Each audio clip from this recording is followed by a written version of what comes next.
大家好，我是小吴，欢迎回来我东托邦。我在之前日本的那个加茂浅雪小雪的案子中呀，提到了日本的一个词叫做神隐。当时我就说啊，神隐有很多情况下都是人为的失踪啊，但是在大自然中会不会真的存在那种在世界上突然消失的一些现象呢？今天呢，咱们就来聊聊这个超自然失踪现象。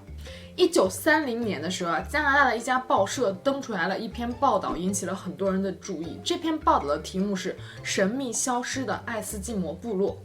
那这个报道呢，就记录着一个在报道登出前不久发生的事件，一个1200人的爱斯基摩人的村庄，村里的所有的人一夜之间突然消失了。那事情到底是怎么回事呢？听我给你慢慢道来。在1930年的时候，在北美安吉库尼湖旁边有一个因纽特人的村落，也就是我们所说的爱斯基摩人的村落。那这个村落啊，实际上它并不大，总共也就1000来个人吧。那村里的一些原始居民啊，就搭建了自己的一些比较简易的房屋。那村子里面大部分的人呀，都是以狩猎和贩卖一些动物的皮毛为生。那一位叫做乔拉贝尔的这个皮毛贩卖商呀，就经常来这个村子。他来这个村子干嘛呢？当然是从这个打猎的人手里面去购买那些皮毛了。那在1930年10月份的时候，拉贝尔就再一次来到了这个村子。当时11月份已经进入了北美的寒冬期了。那这个拉贝尔就找到了和自己非常相熟的几位猎人，就说：“哎，现在都已经寒冬了，我想从你们这儿再订一批皮毛，过几周我来取啊。”那这几位猎人就说：“好，没问题。”那大概到了11月底的时候，拉贝尔又重新返回了村庄，按照约定去取皮毛。但是刚刚走到村庄周围不到几百米的地方啊，拉贝尔就察觉到了一丝异样。为什么呢？因为平时如果拉贝尔来村庄的时候呀，刚走到村口就能听到村里雪橇犬的吠叫声，但是今天呀，村子却出奇的安静。拉贝尔渐渐地走进村子里面呀，发现村里一个人都没有。那这些人都已经去哪儿了？难道是集体出门打猎了吗？再继续往里走呀，拉贝尔看到其中的一间屋子上面正冒着烟。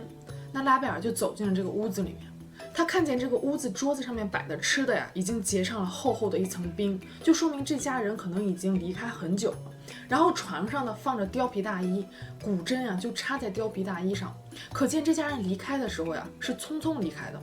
但是这个地方让人非常不能理解的一点啊，在那个厨房的灶台里面还有微微的火星。难道说这家人离开之后，这屋子里还来过别人？拉贝尔就开始感到隐隐的不对劲。这个村落虽然说不大，但是以前从来没有出现过集体外出的情况。那边想呀，拉贝尔就边来到了这个村落后面的一个鱼库。这个鱼库是干什么呢？就是村里面的很多人打回来鱼之后啊，就会放在这个鱼库里面去储存。那看守鱼库呢，是一位68岁的老人，叫肯奇。这个肯奇啊，他腿脚不好，从来都不会外出打猎。即使全村的人都出去了，肯奇也一定不会出去的。那拉贝尔就来到了鱼库旁边肯奇居住的那个小木屋里面，结果却没有看到肯奇的身影。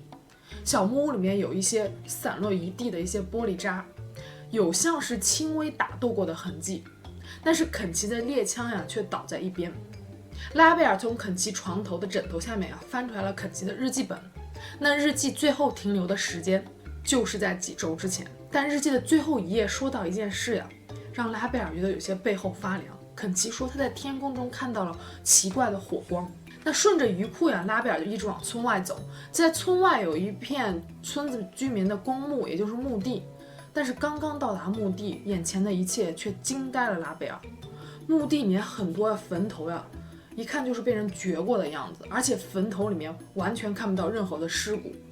掘坟这种事在爱斯基摩族里面是不可能发生的，因为爱斯基摩人很尊重死者，掘坟就属于是大不敬。而且更奇怪的是啊，在村庄外面300米不到的地方呀，拉贝尔发现了几具雪橇犬的尸体，但是尸体上并没有血迹。这个雪橇犬咱们都知道，这个毛发又密又厚，它是不太可能会被冻死的。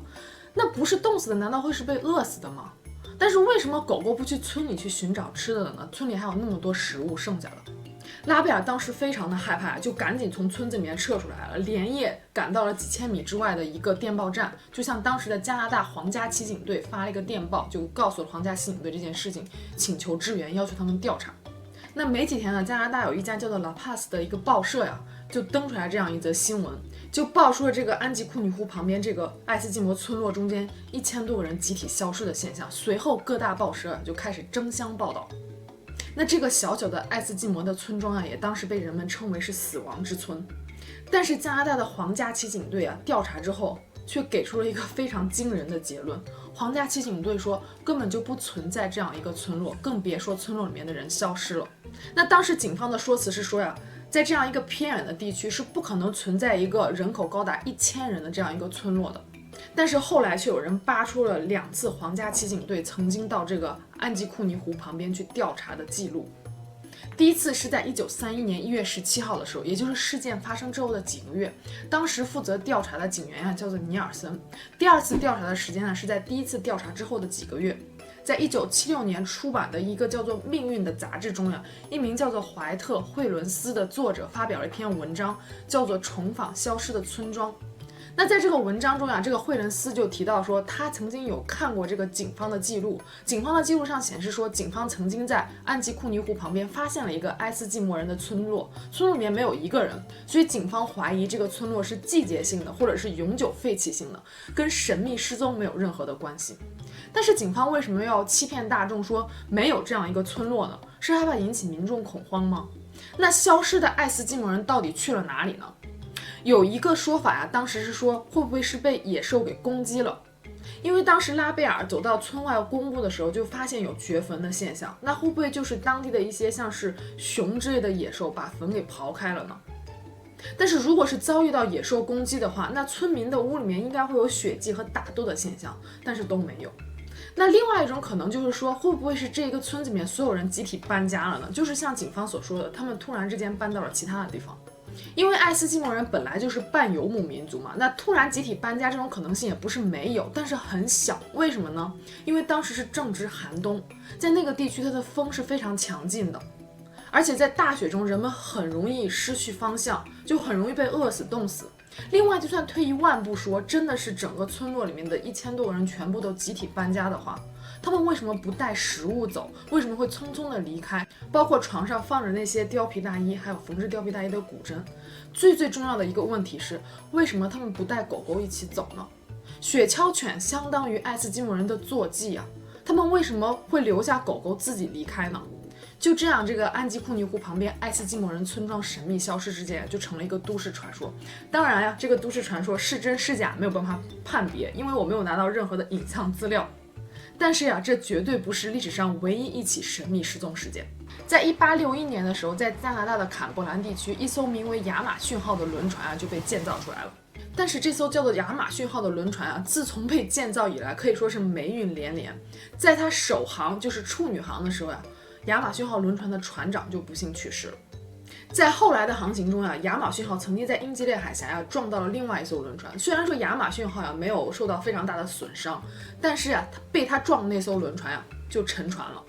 在1872年11月5号的时候呀，玛丽塞勒斯特号在新船长本杰明和7位船员的驾驶下，载满1700多桶工业酒精，从纽约史泰登岛出航，准备前往意大利的热那亚。除了船长与7名船员之外呀，船上还有本杰明船长的妻子和2岁的女儿，一共10个人。然而就在1个月之后的2月4号，玛丽塞勒斯特号被认识本杰明船长的另外一位叫做莫尔豪斯的船长所指挥的另外一条船发现。那被发现的时候，玛丽塞勒斯特号正以全速行驶，但是方向飘忽不定。那玛丽塞勒斯特号被发现的时候，船上大概有1米多深的这个积水，船上所载的1700多桶这个工业酒精有9桶是空的。6个月的补给全部都在船上，但是船上除了船长的航海日志之外啊，船上所有的纸张都不见了。航海日志所停留的时间是1872年的11月24号，船上的10个人通通都消失了。那对玛丽塞勒斯特号消失的船员有很多不同的猜测嘛，有一些人就猜测说，会不会说是这船上的这9桶工业酒精就引发一些爆炸或者是火灾，然后本杰明船长啊就命令其他船员全部都乘坐救生艇就逃走了。另外还有一种说法是说什么本杰明船长他性情非常的暴躁，然后就导致船上发生了暴动，那船上的其他船员就杀死了本杰明船长和他的妻子以及女儿，然后就乘这个救生艇逃生了。甚至事件最初还有人怀疑说是发现玛丽塞勒斯特号的这个莫尔豪斯船长为了拿到船只的救援奖金而故意伪造这一事件。但是后来也经过证实说，如果这个莫尔豪斯船长卖掉了玛丽塞勒斯特号所有的货物的话，他所能够拿到的钱要比这个轮船这个救援的奖金要高得多，所以这一说法就不攻自破。但是玛丽塞勒斯特号上面船员究竟去哪了，到现在为止还是不为人知。那无独有偶，2014年马航的这个 MH370 事件呀，也是神秘消失的一个事件。在2014年3月8号凌晨0点41分的时候，马航 MH370 客机从吉隆坡起飞，飞往北京国际机场。飞行不到1小时之后，飞机从雷达上消失，期间正副机长从未发出任何求救信号。在3月15号，国际海事卫星组织运用多普勒效应理论分析了 MH370 航班向卫星发出的7次握手信号，猜测飞机应该是落入了南印度洋。在3月24号，马来西亚总理宣布 MH370 客机终结于南印度洋海域。在2014年6月，澳洲、中国、马来西亚等各国开始开展水下搜救，搜救面积高达12万平方公里。在2015年1月29日，马来西亚民航局正式宣布 MH370 航班失事，推定机上全部239名乘客以及机组人员已经遇难。2016年3月开始，在莫桑比克海岸、南非、毛里求斯等地先后发现 MH370 的飞机碎片。至此，罹难家属对于飞机上乘客仍然幸存的最后一丝希望被打破。2017年1月17日，中国、澳洲以及马来西亚三方联合宣布终止搜索，至此搜索行动共花费了1.5亿美元。但是马航 MH370 的这个黑匣子还没有找到，当然机上227名乘客和12名机组人员的尸骨也没有找到，他们就像从世界上消失了一样。当然关于马航的这个事件呀，还有很多各种各样的不同的因素和说法，我将来可能会做一期节目来单独讲。在这个世界上啊，每年会有几百万人神秘失踪。当然，这些失踪啊，有一些人为因素，比如说绑架，甚至拐卖，甚至杀害，这些都算不上神秘失踪。神秘失踪呢，它又叫做超自然失踪，在英文中叫做 the vanishing。超自然失踪啊，是一些用我们的科学手段很难解释的一些失踪现象。那当然，我举的这些例子呀，只是其中一些比较典型的案例而已。那超自然失踪的原因到底是什么呢？除了我们提到一些人为因素之外，现在科学界比较相信的一个说法就是时空移动。意大利的 SISSA 研究组织的一位天体物理学家呀，保罗曾经提出说，我们星系中央光晕所含的这个暗物质呀，足以产生并且维持一个能在时空中通往遥远地区的稳定而且可以穿越的捷径，也就是我们说的虫洞。虫洞的作用就是让两个不同时空的物质面串联在一起，使时空发生折叠，然后成为两个时空之间的桥梁。也就是说 vanishing 现象中消失的人很可能是通过了虫洞进入了另外一个时空。但是我觉得吧，咱们其实不用想的这么复杂，说不定这些人就是被 UFO 给抓走了也不一定呢。好了，今天这节目就到这里了。如果你喜欢我影片的话，别忘了帮我点赞、评论和转发。那我们下期见了，拜拜。